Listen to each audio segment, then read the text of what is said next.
Assalamualaikum warahmatullahi wabarakatuh.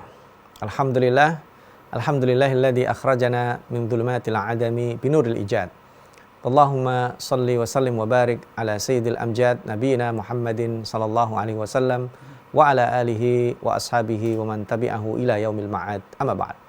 Para pemirsa TV-mu yang berbahagia, alhamdulillah bisa berjumpa kembali dalam serial Tafsir Al-Azhar. InsyaAllah kita akan bersama Ibu Yahamka dalam membaca dan menadaburi ayat-ayat Al-Quran. InsyaAllah pada serial yang ke-100, alhamdulillah tanpa terasa kita sudah sampai di serial 100 ini. Kita masih bersama surat Ali Imran, yaitu ayat 169 sampai 175. Cukup panjang ya. Sebagaimana biasa, sebelum kita tadaburi, saya akan bacakan ayat-ayat itu.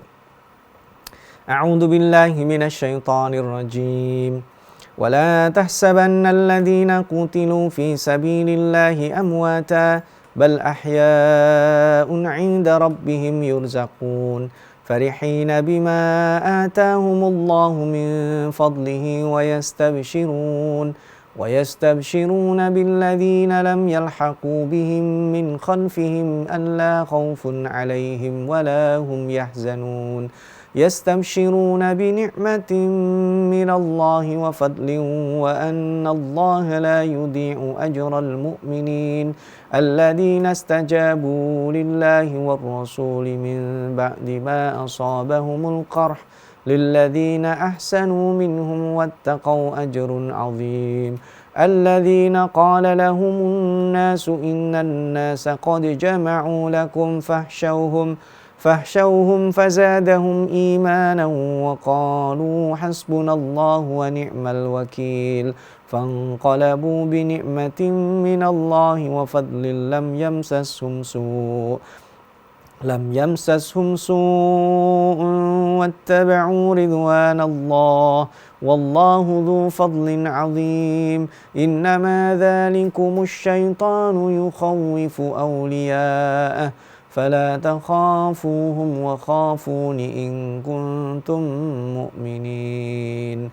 Artinya, sekali-kali janganlah engkau mengira bahwa orang yang terbunuh pada jalan Allah itu mati. Bahkan mereka hidup, di sisi Tuhan mereka diberi rizki. Mereka bersuka cita dengan apa yang diberikan Allah kepada mereka dari karunia-Nya. Dan mereka pun girang akan orang-orang di belakang mereka, karena tidak ada ketakutan atas mereka dan tidak pula mereka merasa duka cita. Mereka bergirang hati dengan nikmat dan karunia Allah, bahwasanya Allah tidaklah menyia-nyiakan ganjaran orang-orang beriman. Orang-orang yang menyambut ajakan Allah dan Rasul sesudah mereka ditimpa keparahan, untuk orang-orang berbuat baik dan bertakwa antara mereka suatu pahala yang besar. Manusia telah berkata kepada mereka, sesungguhnya manusia telah mengumpulkan tentara untuk memerangimu, takutlah kamu kepada mereka. Maka kata-kata itu telah membawa iman mereka, dan mereka berkata, Allah cukup bagi kami dan dialah sebaik-baik penjaga. Maka kembalilah mereka dengan nikmat dan karunia Allah, dalam keadaan tidak satupun bahaya menyinggung mereka. Mereka ikuti keridaan Allah, Allah mempunyai kurnia yang besar. Yang demikian itu tidak lain hanyalah pengikutnya. Lantaran itu jangan kamu takut kepada mereka, tetapi takutlah kepadaku jika memang kamu orang yang beriman. Para pemirsa, ayat ini sebagai kelanjutan. Kalau tadi sebelumnya tentang kematian, tentang kekalahan, tentang kemunafikan, pada ayat ini disebutkan bahwa orang-orang yang meninggal di jalan Allah bukanlah orang-orang yang mati. Kenapa mereka tidak mati? Karena mereka sebagai syuhada adalah orang yang tetap hidup. Maka kata-kata di sini, bal ahya'un 'inda rabbihim yurzaqun. Orang-orang itu hidup dan mendapatkan rizki dari Allah. Maka sebagai, kalau ibaratnya kebalikan dari sifat orang munafik, yaitu adalah orang yang beriman dan teguh. Dan orang yang teguh ini akan memegang prinsip, bahkan kalaupun nyawanya digadaikan, dipersembahkan untuk Allah. Nah, orang-orang yang terbunuh atas nama prinsip di jalan Allah itulah adalah orang-orang yang gugur sebagai syahid di jalan Allah. Mereka tidak mati, tapi mereka adalah hidup. Ya, hidupnya di alam lain, yang kata Buya Hamka disebut hidupnya di alam lain adalah hidup yang istimewa. Nah, dalam hadis disebutkan ya suatu hari ya Jabir bin Abdullah dari sahabat Jabir bin Abdullah pada suatu hari dia duduk termenung bersedih karena ayahnya baru saja mencapai syahidnya pada perang Uhud. Nah, sedih. Nah, lalu datang Rasulullah menghampiri dan berkata, Jabir, apa yang menyebabkan engkau bersedih? Lalu Jabir menjawab terus terang, kesedihannya adalah karena ayahnya syahid meninggalkan banyak keluarga dan hutang. Maka bersabdalah Rasul, inginkah aku berikan kabar gembira tentang bagaimana ayahmu menghadap Tuhannya? Jabir menjawab, tentu aku ingin ya Rasulullah. Lalu Rasulullah berkata lagi, kalau Allah hendak berbicara dengan salah seorang hambanya hanyalah di balik hijab, akan tetapi ayahmu dihidupkan Allah, lalu Allah bercakap dengan dia. Dan Allah berfirman, wahai hambaku, sebutlah apa yang engkau inginkan. Niscaya aku beri. Maka dia menjawab, permohonanku hanya satu ya Tuhanku, hidupkan aku sekali lagi, supaya aku terbunuh kedua kali pada jalanmu. Lalu Allah menjawab, telah dituliskan bahwa orang yang telah mati tidak akan kembali lagi. Ini riwayatnya cukup panjang ya, intinya bahwa orang yang meninggal syahid dan mendapatkan kemuliaan, ketika mendapat kemuliaan bisa berjumpa Allah langsung dan bercakap-cakap dengan Allah, maka kemudian dikasih ada permohonan, kamu mau apa? Ternyata mereka mau dihidupkan kembali dan mau mati dengan cara seperti itu. Tapi kata Allah, orang mati cukup sekali, tidak ada pengulang lagi. Nah, poin penting dari apa yang tersampaikan ini, para pemirsa, kisah tentang orang-orang yang mati syahid dan diberikan rizki oleh Allah, yurzakun. Rizki itu apa? Farihina bima atahumullah min fadlih. Kenikmatan yang diberikan oleh Allah itu apa? Menyebabkan mereka yastabshirun. Menyebabkan mereka itu berseri-seri. Terutama orang-orang yang ada di belakang mereka. Mereka tahu dan tidak ada rasa takut, tidak ada rasa sedih. Dua rasa yang selalu menghinggapi manusia, rasa sedih dan rasa takut. Apa nikmat yang Allah berikan kepada orang-orang yang mati syahid ini? Kenapa mereka sampai ingin hidup kembali dan mati dengan cara itu? Para pemirsa, kita lanjutkan insya Allah setelah jeda yang berikut. Para pemirsa, Allah memberikan nikmat kepada para syuhada itu adalah kenikmatan yang kita tidak tahu, karena hanya dijelaskan seperti itu. Tapi yang bisa kita tahu adalah dari hadis yang tadi disampaikan menceritakan tentang Jabir bin Abdullah, ayahnya yang meninggal dalam keadaan syahid, membuat anaknya itu sedih. Ya. Lalu cerita Rasul itu luar biasa. Setelah diceritakan bagaimana ayahnya meninggal dan bertemu dengan Allah, bercakap-cakap langsung, dan Allah kemudian memberikan pengabulan dari sebuah permintaan. Ternyata orang yang meninggal syahid keinginannya sederhana. Ya Allah, hidupkan aku kembali. Aku ingin mati dengan cara yang sama. Karena tahu nikmatnya luar biasa. Tapi kata Allah, enggak, orang mati mas sekali aja. Semua tertulis hanya boleh meninggal di dunia, meninggalkan dunia maksudnya sekali saja. Nah, itu cukup membuktikan bahwa betapa mereka itu mendapat rizki dari Allah, farihin, bangga. Yastabshirun, riang gembira. Dan diulang lagi di ayat 171, yastabshiruna binikmatin minallahi wa fadlin. Diulang sama persis dengan ayat yang di atasnya, wa annallaha la yudhi'u ajral mu'minin. Dan ini juga disebut bahwa kemuliaan atau rizki itu selain fisik, nikmat itu ada berbentuk la khaufun alaihim wa lahum yahzanun. Dibebaskan orang itu dari rasa takut, dari rasa sedih, karena dua ini yang menghantui manusia. Ketakutan, kecemasan tentang apa yang belum terjadi di masa depan, dan kesedihan terhadap kegagalan atau hal-hal yang tidak semestinya dilakukan atau terjadi di masa lalu. Manusia kan dihantui itu, sedih terhadap masa lalunya, takut terhadap masa depannya. Tapi kalau para syuhada tidak lagi merasakan itu. Justru dia ingin hidup lagi dan dimatikan dalam keadaan syahid. Dan karena itulah di ayat 172 yang Buya Hamka di sini memberikan judul Hamraul Asad, sebelum-sebelumnya kita pernah menyinggung di ayat-ayat sebelumnya, alladzina istajabu lillahi war rasul min ba'di ma asabahumul qarh. Orang-orang yang sudah luka parah, orang-orang yang giginya patah, orang-orang yang kakinya pengkor-pengkor ibaratnya, luka-lukanya cukup banyak, diperban, itu adalah justru orang-orang yang kuat mental. Mereka itu kemudian ketika ayo kita kejar itu Khalid bin Walid. Kita kejar orang-orang kafir supaya betul-betul meninggalkan Madinah. Menjauhi kota Madinah dan kembali ke Mekah. Itulah orang-orang yang disebut dengan alladzina istajabu lillahi walir rasul. Itulah orang-orang yang tidak punya takut. Orang-orang yang kayak gini tidak ada yang ditakuti. Tidak ada yang ditakutkan. Orang-orang yang tidak takut siapapun. Tidak ada yang ditakuti. Tidak ada yang ditakutkan. Mau kalah, mau menang, mau sedih, mau gembira, tidak ada. Dan orang-orang seperti inilah yang akan mengubah sejarah. Orang-orang seperti inilah yang membangun peradaban. Karena orang-orang tidak punya rasa takut. Karena sudah diberikan nikmat oleh Allah Subhanahu wa taala berupa hidayah, mengimani risalah perubahan untuk menghilangkan kejahilan yang ada di tengah-tengah mereka. Makanya orang-orang yang mendapatkan al-qarh, justru yang lukanya ringan tapi imannya tidak kuat, nggak kuat dia untuk menerima perintah Rasul. Orang-orang yang mengikuti Rasul berkuda sampai ke Hamraul Asad, mengusir orang-orang kafir untuk kembali kepada kampung halamannya di Quraisy, justru adalah orang-orang yang terluka cukup parah. Tapi mental mereka luar biasa. Mereka terpincang-pincang menaiki kuda, ya, tali kekangnya dikendalikan dan mereka lari untuk mengejar orang-orang kafir Quraisy itu karena mereka punya mental yang luar biasa. Dan mereka juga dikatakan kepada mereka, alladzina qala lahumun nas innan nasa qad jama'u lakum fahsyauhum. Orang-orang itu juga dikatakan, manusia udah kumpul. Kamu tidak takut, semua orang sekarang berkumpul untuk menyakiti kamu. Semua orang berkumpul untuk memerangi kamu.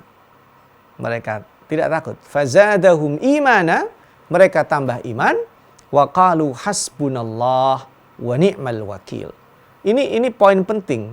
Orang-orang itu kenapa tidak takut mati? Kalaupun sudah mati, diminta oleh Allah permintaan, mereka pengen hidup lagi dan mati dengan cara itu adalah orang-orang yang ketika dikatakan kepadanya, semua orang sekarang berkoalisi untuk membunuh kamu, berkoalisi untuk mengalahkan kamu, kenapa kamu tidak takut? Tidak. Fazadahum imana, itu hanya menambahkan iman, dan mereka mengatakan hasbunallah wa ni'mal wakil. Itu yang terjadi hari ini. Saudara-saudara kita di sana, di Palestina, di Gaza khususnya, tidak ada yang berani, tidak ada yang berpengaruh, yang bisa menghentikan kekejaman genosid di depan mata. Dulu kita membayangkan Perang Dunia Kedua itu udah musibah kemanusiaan terakhir. Tidak ada lagi terjadi kayak begitu.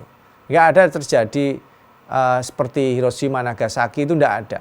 Ternyata ada di depan kita hari ini. Nyawa begitu tidak berharganya. Dan kita tidak sanggup melakukan sesuatu yang bisa menghentikan itu. Dan anehnya sekali orang-orang yang pinter, yang merasa berperadaban, berpendidikan tinggi, bisa-bisanya mendiamkan itu. Bahkan kemudian ada sebagian yang mensupport kelakuan yang benar-benar bejat sekali, membunuhi anak-anak dan perempuan yang tidak berdaya dengan dalih terorisme, dengan dalih dan seterusnya dan seterusnya. Maka ketika orang-orang yang punya mental dikatakan kepada mereka, semua orang memusuhimu, dia tenang aja. Fazadahum imana. Dan kenapa mereka tenang? Apa yang mereka katakan? Hasbunallah wa ni'mal wakil. Dan kenapa orang seperti ini bisa bermental baja, para pemirsa? Kenapa orang-orang inilah orang-orang yang akan menentukan perubahan ke arah yang baik pada sebuah komunitas? Bagaimana mereka dididik? Dan bagaimana mereka mendapatkan nikmat? Bagaimana di ayat sebelumnya disebut dengan fangqalabu? Bagaimana mereka itu disebut kembali dan bisa mengubah perhitungan-perhitungan materi dari manusia. Nanti lebih detailnya insya Allah para pemirsa kita akan lanjutkan pembahasan tentang ini. Kenapa ada nikmat dari Allah dan kenapa lam yansasum su dikatakan mereka tidak akan tersentuh keburukan. Apa makna keburukan itu? Kenapa diulang kembali nikmat dengan fadl? Apa bedanya nikmat dan fadl? Dan kenapa mereka tidak tersentuh dengan hal-hal yang buruk meskipun mereka diancam? Insya Allah setelah jeda kita lanjutkan para pemirsa. Para pemirsa, nikmat itu umum. Ada yang sifatnya fisik, ada yang nikmatnya non fisik. Diberikan kita kesehatan itu nikmat. diberikan kita uang itu nikmat, diberikan kita makanan, diberikan kita bisa merasakan makanan yang enak itu nikmat, diberikan kita nikmat istri atau suami atau anak itu nikmat, diberikan komunitas yang baik itu juga nikmat. Jadi nikmat itu besar. Tapi apa makna fadl? Fadl itu adalah nikmat yang diberikan kepada seseorang yang dengan nikmat itu dia terangkat, terlihat melebihi dari yang lainnya. Jika seseorang diberikan nikmat berupa kecerdasan dan dia dilihat paling cerdas di antara lainnya, itulah disebut fadl. Seperti halnya kata Nabi Sulaiman, "Hadza min fadli Rabbi." Ini keutamaan yang Allah berikan, kemuliaan, kelebihan yang Allah berikan kepada Nabi Sulaiman. Nah, apa tujuan Allah memberikan fadl kepada orang-orang yang tadi disebutkan? Tidak pernah takut kepada siapapun, tidak ada yang akan ditakuti, tidak ada yang akan ditakutkan, baik orang ataupun kondisi. Kenapa mereka bisa seperti itu? Dan ayatnya kita baca ya, fanqalabu bi ni'matin minallahi wa fadlin lam yamsashum su. Kenapa mereka tidak sampai disentuh bahaya, terutama adalah bahaya dari bergesernya iman tadi itu yang dikhawatirkan karena kemunafikan? Ini dia. Intinya satu aja, wattaba'u ridwanallah. Mereka itu mengikuti keridhaan Allah. Wallahu dzu fadlin adzim. Kalau kita ikuti Allah, Allah memiliki al-fadl, keutamaan yang banyak. Bisa jadi karena kesederhanaan kita akan diangkat derajatnya oleh Allah. Bisa jadi karena kesahajaan kita, keistiqomahan kita diangkat derajatnya Allah, dimuliakan. Terutamanya sih di akhirat. Bisa jadi ketika seseorang itu hidup sudah dimuliakan. Bisa jadi dia baru dimuliakan dan terlihat mulia melebihi yang lainnya setelah dia meninggal. Bisa jadi juga setelah sekian tahun lamanya. Karena kemuliaan itu punya Allah, kelebihan itu punya Allah. Dan orang-orang itu bermental seperti itu, kaum muslimin di zamannya, di setiap zaman dan termasuk di zaman yang disebutkan perang Uhud ini, sekalipun dia tertatih-tatih, terluka parah, kenapa masih mau berjuang? Wattaba'u ridwanallah, karena mereka mencari keridhaan Allah Subhanahu wa taala. Nah, kenapa kok ada yang sebaliknya? Nah, ini juga penting ya di ayat terakhir yang kita tadabburi. Innama dzalikumus syaitanu yukhawwifu awliya'ah. Ya, itu yang demikian tidak lain hanyalah setan yang hendak mempertakut-takuti pengikut-pengikutnya. Jadi kalau kita ada ketakutan, saya kalau kebanyakan sedekah kayaknya akan miskin, setan itu. Saya kalau berjuang nanti gimana kalau saya mati? Nah, ini hal-hal yang membuat kadang kita sombong. Orang-orang yang misalnya dia menjadi tulang punggung keluarganya, lalu dia mengatakan, ya Allah kalau saya mati gimana anak istri saya? Anak-anak saya masih kecil, kalau saya mati gimana? Enggak gimana-gimana, mati aja. Ya, karena mereka yang memberi rezeki bukan kamu. Yang memberi rezeki adalah Allah. Jangan pernah kamu merasa berjasa. Ini tim kalau tidak ada saya tidak akan maju. Tidak ada sesukses ini. Sombong. Tanpa kita, Allah akan muliakan sebuah tim itu. Apapun namanya. Ya. Sebuah tim itu dimuliakan Allah keberkahan jamaahnya. Dimuliakan oleh Allah karena Allah punya fadl. Kalau ada bisikan-bisikan kita ketakutan, oh, kalau bukan saya yang memimpin saya akan kehilangan, tim ini akan kalah. Itu omong kosong. Itu adalah bisikan-bisikan yang setan hembuskan, termasuk kecintaan terhadap dunia. Saya kalau tidak begini, saya tidak dapat harta. Kalau saya tidak dapat harta, saya tidak bisa sedekah. Itu sebenarnya alasan. Sebenarnya kita sedang ditipu daya oleh setan. Sesungguhnya bisikan-bisikan itu disebut Allah di sini, yukhawwifu awliya'ah. Di sini bahasanya detail sekali. Kenapa sampai disebut awliya'ah? Kenapa disebut wali? Kata-kata wali itu salah satu maknanya adalah teman dekat. Di antara orang yang berteman dekat dengan setan adalah orang yang menjadikan harta dunia sangat melekat dalam dadanya. Kalau dia tujuan akhirnya pangkat, apapun nama pangkatnya ya, pangkat politik, pangkat akademik, pangkat sosial, maka dia sudah berteman dengan setan. Kalau tujuan utamanya adalah harta, kesenangan materi, sesuatu yang dikejar, yang sangat materialistik, maka sudah menjadi aulia syaitan. Dia sudah menjadi teman dekat setan, yang berwala, yang punya loyalitas kepada setan, maka fala takhafuhum. Jangan pernah takut. Wa khafuni, kata Allah. Yang kamu harus takuti itu aku.